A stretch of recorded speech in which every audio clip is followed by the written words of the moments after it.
नमस्कार विद्यार्थी मित्रों, श्री एसएन विद्यालय द्वारा संचालित ई लर्निंग कार्यक्रम में हूँ आपनु फरी पाछू हार्दिक स्वागत करूँ छूँ। विद्यार्थी मित्रों, तमे बधाए गया लेक्चर में जे वार्ता में कही हती चित्रपाठ दयाळु शिकारी अने बातुनी कछुआ, आ बंने वार्ताओ तमे तमारी नोंध पोथी में लखी लीधी हशे। साचुं ने विद्यार्थी मित्रों? तो गया लेक्चर में आपणे पहला पाठनी 2 वार्ताओ जोई हती। आजे आपणे बीजी 2 वार्ताओ जोवानी छे अने आ वार्ताओ पण आपणे पोतानी नोंध पोथी में लखवानी छे अने थोड़ा घणा प्रश्नों पण लखवाना छे। तो आपणे आजे जे पहलो पाठ छे एमां 4 वार्ताओ आपी हती। पहली वार्ता जे हती चित्र वार्ता, एनी अंदर दयालु शिकारीनी वार्ता आपी हती। बीजी जे वार्ता हती ए बातुनी कछुआनी हती, जे तमे बंने सारी रीते समजी गया हशो। हवे आजे आपणे बीजी 2 वार्ताओ जोवानी छे, ए पण एक चित्र वार्ता ज छे अने वार्ता जे छे ए सांभळ्या पछी एनो आपणे नीचे बोध पण लखवो बहु जरूरी होय छे, कारण के आ वार्तामांथी आपणने शुं जाणवा मळ्युं। एटले जे छे आपणे आजे पण ए वार्ताओ जे छे बीजी 2 जे छे एमां एक छे बुद्धिमान कौआ, बुद्धिशाળી कागड़ो, अने बीजું छे कौआ और लोमड़ी। ए पण आपणे वार्ता ध्यानपूर्वक सांभळवानी छे अने फरी पाछुं आपणी नोंध पोथीमां लखवानी छे। थोड़ा घणा प्रश्नों पण लखशुं। आम करवाथी शुं थशे, तमे जाते जो कहानी लखशो सांभळीने तो तमारी भाषा शक्तिनो विकास थशे। एटला माटे आपणे आ जे छे ए वार्ता जे छे सरस मजानी कहानी छे अने आमे ते तमने कहानी जे छे ए सांभळवी बहु गमती होय छे। तो आपणे जे छे ए विषयनी शरूआत करशुं अने आप सर्वे विद्यार्थीओ जे छे ए आ वार्ता जे छे ने ध्यानपूर्वक सांभळशो अने पछी तमारे नोंध पोथीमां ए वार्ताओ लखवानी छे। पहली जो कहानी है वह बुद्धिमान कौआ। एक कौआ था। एक दिन उसे बहुत प्यास लगी। गर्मी का समय था। उड़ते उड़ते उसे बहुत प्यास लगी। उसने इधर उधर पानी की बहुत तलाश की, लेकिन उसे कहीं भी पानी दिखाई नहीं दिया। फिर भी कौवे ने हिम्मत नहीं हारी और वह उड़ते उड़ते एक झोपड़ी के पास पहुंच जाता है। और झोपड़ी के पास पहुंचता है तो वहाँ उसे एक घड़ा दिखाई देता है। वह बहुत खुश हो जाता है और जैसे ही घड़े के पास जाता है, लेकिन वह घड़े का पानी नहीं पी पाता, क्योंकि घड़े में पानी बहुत नीचे था और घड़े में कौवे की चांच पहुँचती नहीं थी, घड़े में पहुँचती नहीं थी। इसलिए फिर भी उसने हिम्मत नहीं हारी। उसने तुरंत ही एक युक्ति सोच ली। घड़े के आसपास कई सारे कंकड़ पड़े हुए थे। उसने तुरंत ही वह एक एक कंकड़ चोंच में उठाकर घड़े में डालना शुरू किया और धीरे धीरे घड़े का पानी ऊपर आ गया। और जैसे ही घड़े का पानी ऊपर आ गया तो कौवे ने मज़े से पानी पी लिया और वहाँ से उड़ गया।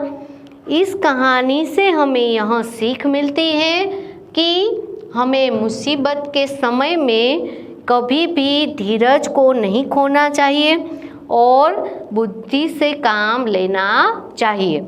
यदि हम बुद्धि से काम लेते हैं तो हमारे कई काम आसान बन जाते हैं। तो सबसे पहले हम इसके कुछ प्रश्न देख लेते हैं। सबसे पहला प्रश्न है, कौआ कैसा था? तो कौआ बुद्धिमान था। याद रखना है कि यहाँ कौवा कैसा है, बुद्धिमान है, क्योंकि दूसरी कहानी में भी कौवा आता है तो वह उस कौवे की विशेषता कुछ और है, यहाँ पे कुछ विशेषता और है। इसलिए हमें प्रश्नों में बहुत ध्यान रखना है कि यहाँ पर जो कौवा जो है वह कैसा है, बुद्धिमान है। दूसरा प्रश्न है, कौवा उड़कर कहाँ पहुँचता है?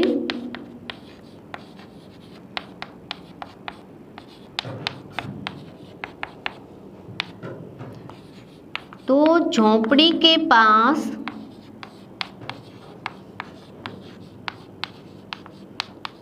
पहुँचता है। कौवा उड़ते हुए एक झोपड़ी के पास पहुँचता है। तीसरा प्रश्न देखते हैं, कौवे ने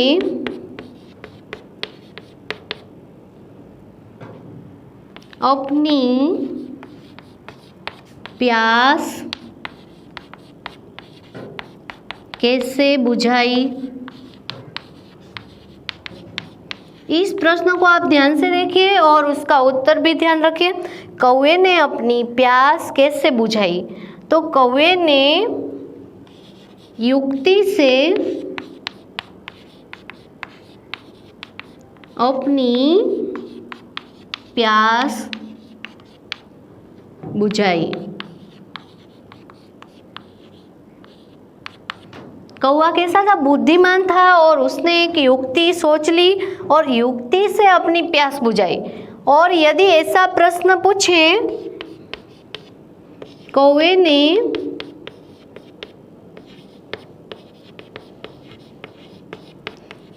अपनी प्यास बुझाने के लिए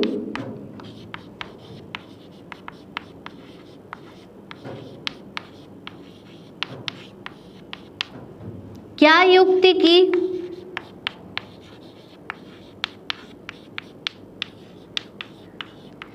कौवे ने अपनी प्यास बुझाने के लिए क्या युक्ति की? तो उसने जो युक्ति के द्वारा जो पानी पिया था उसके बारे में हमें लिखना है। जैसे कि कौवे ने युक्ति से घड़े के आसपास पड़े हुए कंकड़ को उठाया और घड़े में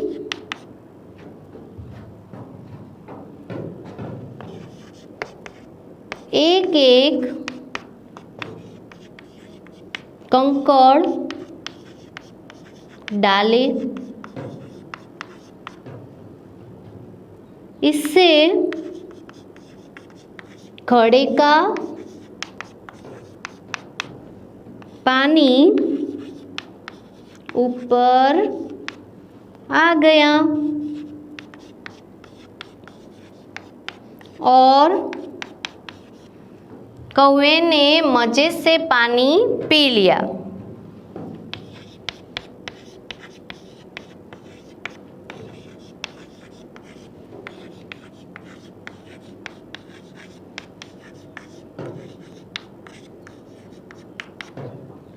तो इन दो प्रश्नों में आपको ध्यान रखना है, कौवे ने अपनी प्यास कैसे बुझाई?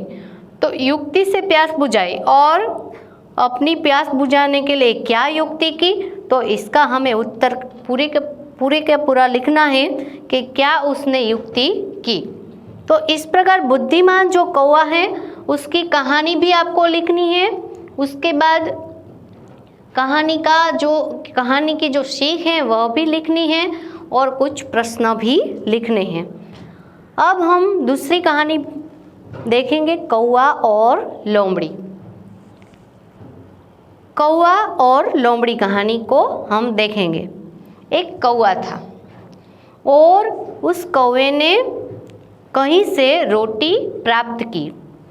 कौवे ने सोचा कि मैं कहीं बैठकर रोटी खाता हूँ, इसलिए वह उड़कर कहीं दूर एक पेड़ की डाल पर बैठ जाता है और वहाँ कहीं से लोमड़ी जो है आ जाती है। और लोमड़ी जो है वह बहुत चालाक थी और रोटी का टुकड़ा देखते ही उसके मुंह में पानी आ जाता है। वह कौवे के मुंह से रोटी छीन लेना चाहती थी, इसलिए उसने एक युक्ति सोची। जैसे ही कौवा रोटी का टुकड़ा खाने जा रहा था, तभी वहाँ लोमड़ी आ जाती है और लोमड़ी जो है वह कौवे की झूठी तारीफ करने लगती है। और लोमड़ी कहती है कि कौवा भैया, मैंने आपका गाना जो है कई दिनों से नहीं सुना है, आप मुझे एक अच्छा सा गाना सुना दो ना, क्योंकि आपका गाना सुने बहुत दिन हो गए हैं। यहाँ कौवा जो है वह समझदार था। अगली कहानी में क्या था? कौवा जो है वह बुद्धिमान था और इस कहानी में कौवा जो है वह क्या है? समझदार है। कौवा जो है वह समझदार था, उसने लोमड़ी की चालाकी जान ली और उसने सोच लिया कि यह जो लोमड़ी है वह बहुत चालाक है, वह मुझसे रोटी छीन लेना चाहती है। इसलिए उसने भी हार नहीं मानी और उसने भी युक्ति करके कहा, यदि आपको मेरा गाना सुनना है तो थोड़ी देर ठहरिए। उसने तुरंत ही जो चोंच में रखी रोटी थी वह अपने पैरों के पंजे से दबा ली और फिर मजे से गाने लगा। यह देखकर लोमड़ी आश्चर्यचकित हो गई।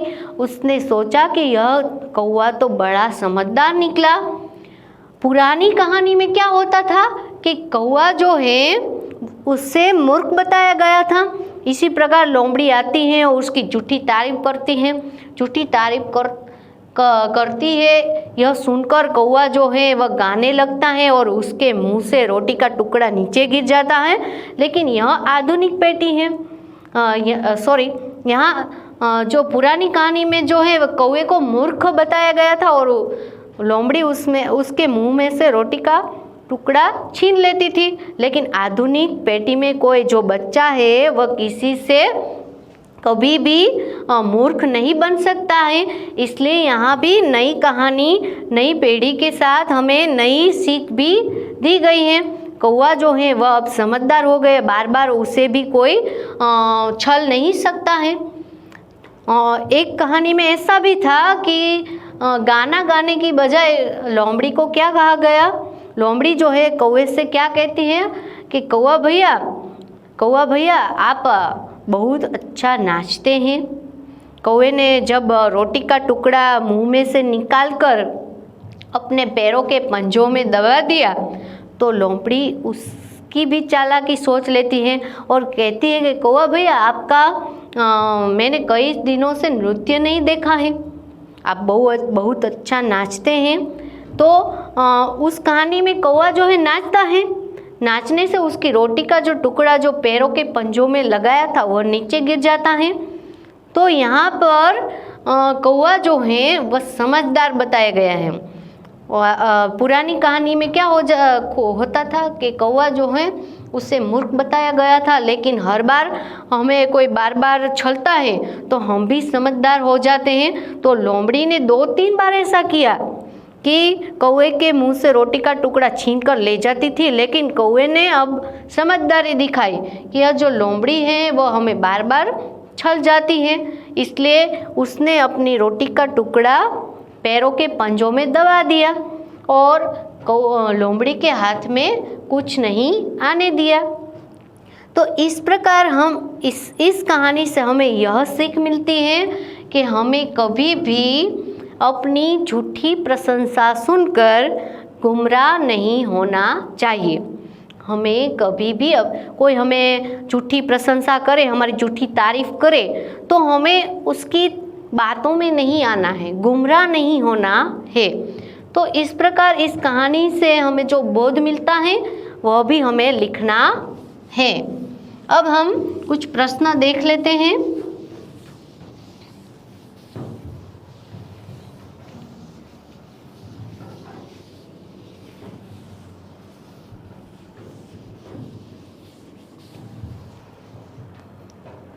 पहला प्रश्न है, कौआ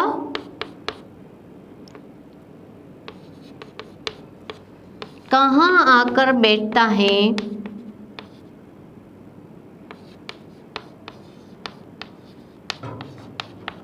कौआ कहाँ आकर बैठता है? तो पेड़ की एक डाल पर बैठता है।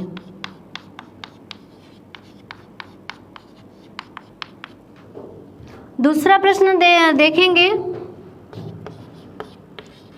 लोमड़ी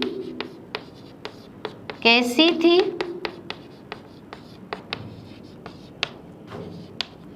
लोमड़ी चालाक थी।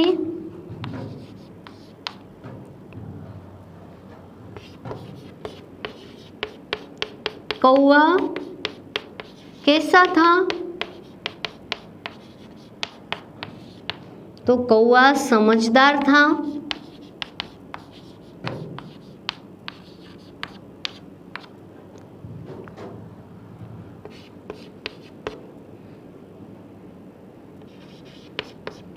लोमड़ी ने रोटी पाने के लिए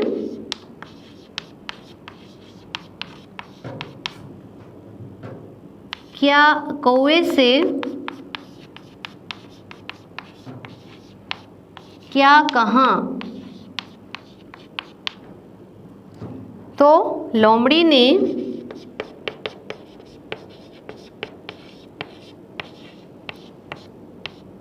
कौवे से कहा, मैंने कई दिनों से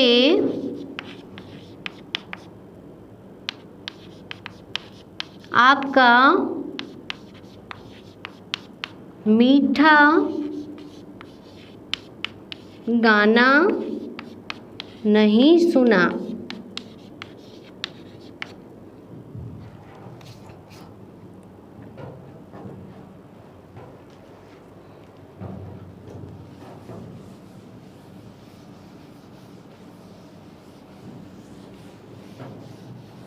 आपका मीठा गाना नहीं सुना। अगला प्रश्न देखेंगे,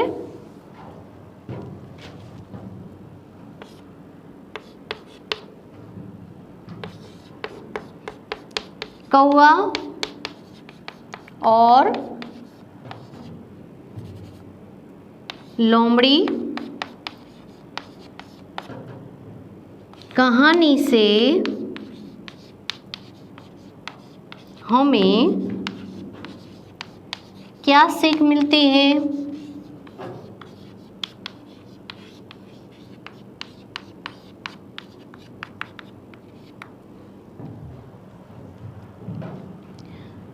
तो उसका उत्तर है, कौआ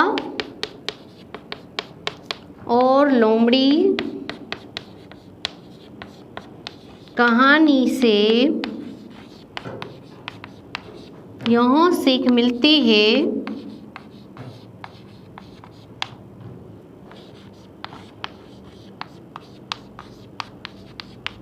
हमें कभी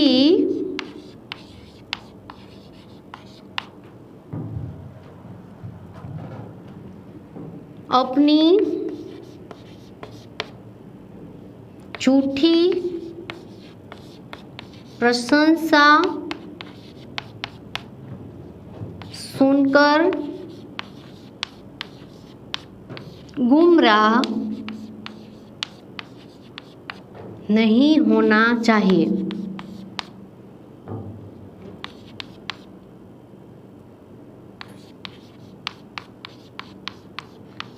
गुमराह यानी रास्ते से भटकना नहीं चाहिए। कौवा और लोमड़ी कहानी से हमें क्या सीख मिलती है? तो यह सीख मिलते हैं हमें अपनी झूठी प्रशंसा सुनकर गुमराह यानी रास्ते से भटकना नहीं चाहिए। लोमड़ी क्यों वहाँ से चलती बनी? तो कौवे की समझदारी देखकर लोमड़ी वहाँ से चली गई, क्योंकि लोमड़ी के हाथ में कुछ नहीं आया। उसने कौवे की झूठी प्रशंसा की, लेकिन कौवा भी समझदार निकला था, इसलिए वहाँ से लोमड़ी चली जाती है। तो विद्यार्थी मित्रों, આજે ફરી પાછી આપણે બે વાર્તા જોઈ, જેમાં આપણે તેની શીખ પણ જોઈ। તો હવે તમારે નોંધ પોથીની અંદર એ બે વાર્તા જે છે એ લખવાની છે, સાથે સાથે એની નીચે શીખ લખવી પડે છે। ઉપર જે છે એ હેડિંગ આપવાનું છે, એટલે કે શીર્ષકનું નામ લખવાનું છે, અને નીચે શીખ લખવી બહુ જરૂરી છે। વાર્તામાંથી મળતો બોધ આપણે લખવો જરૂરી છે, અને થોડા ઘણા પ્રશ્નો જે છે એ આપણે નોંધ પોથીમાં લખવાના છે। જે મેં લખ્યા એ સિવાયના પણ તમે લખી શકો છો તમારી રીતે, અને અહીંયા પણ મેં જે લખાવ્યા એ પણ તમે યાદ કરીને લખી શકો છો। તો આવતા લેક્ચરમાં એક નવા પોઈન્ટ સાથે આપણે ફરી મળીશું। ત્યાં સુધી હું રજા લઉં છું। નમસ્કાર।